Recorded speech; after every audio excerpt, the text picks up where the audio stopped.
Here's the Morus rubra. This is a couple days later, and I just now opened it up for the first time in months and quite pleased with the results. I've got lots of little radicals forming, and at first I was thinking I'd plant these in nursery bags, but now I think I'm going to plant them in this pot, and then I'll separate them out later. Got this little toothpick. I plan on just kind of separating them out throughout the pot, and then putting just a light dusting of soil on top of them. So this will take a while. I won't make you watch. There they are, all laid out. You can see, I tried to do a decent job of spreading them all around.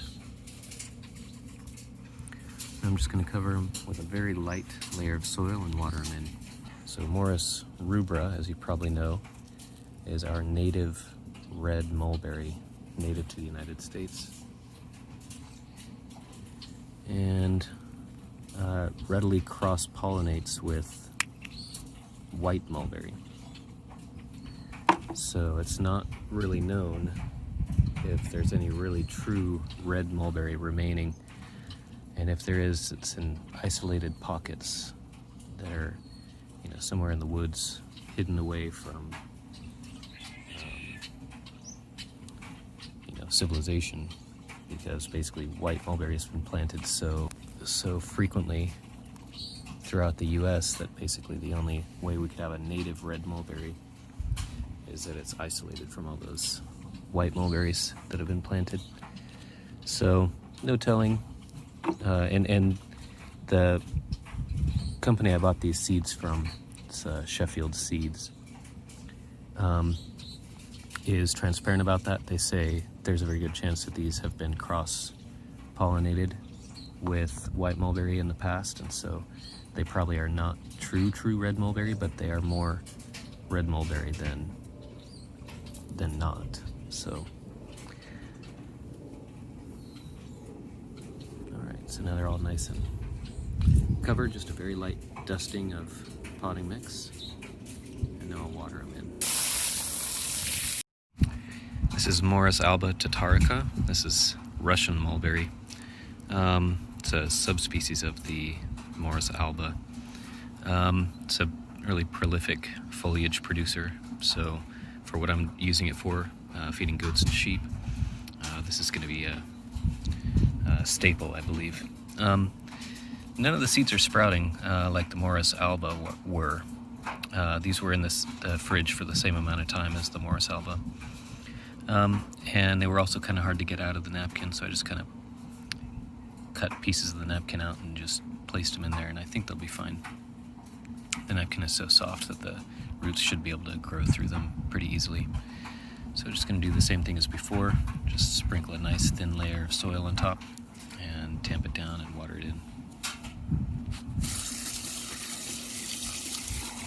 Alright, now just labeling them. I've got just a little wood chip that I peeled off of a 2x4 with an axe and just used a permanent marker. And I found that labeling things permanently is a surprisingly difficult thing. I've tried labeling things in several different ways, and the labels fade or they get lost or whatever. So this is a decent way of doing it, because this permanent marker is going to be on this wood. It's going to persist on there for a long time. I also used a ultra fade resistant. What is it? Extreme fade resistant Sharpie. So hopefully this label will stick around. So I've got this other one, Morus alba tatarica, for the others.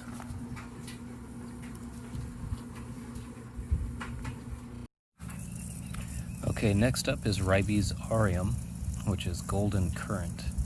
I started cold stratifying these on July 12th. It's currently July 16th.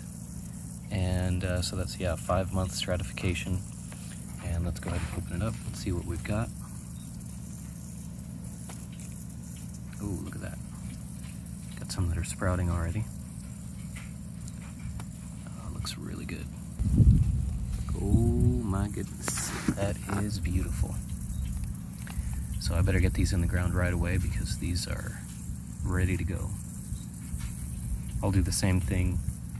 I'll kind of spread these out with a toothpick, try and be super gentle with these radicals, and sprinkle just a really light layer of soil on top. Pretty exciting. All right, well, a bit of a new plan. These have all kind of grown into the napkin, so as I'm pulling them out, it's tearing a lot of the radicals. So I'm actually just going to leave them in the napkin. I'm going to lay some soil on top, and then later on I'll untangle the roots.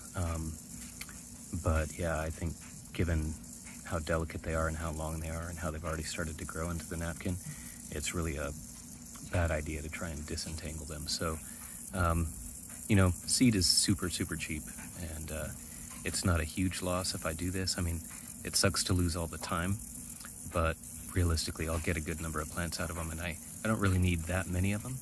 So as long as I get a couple dozen out of this, that's really all I need for what I'm working on. So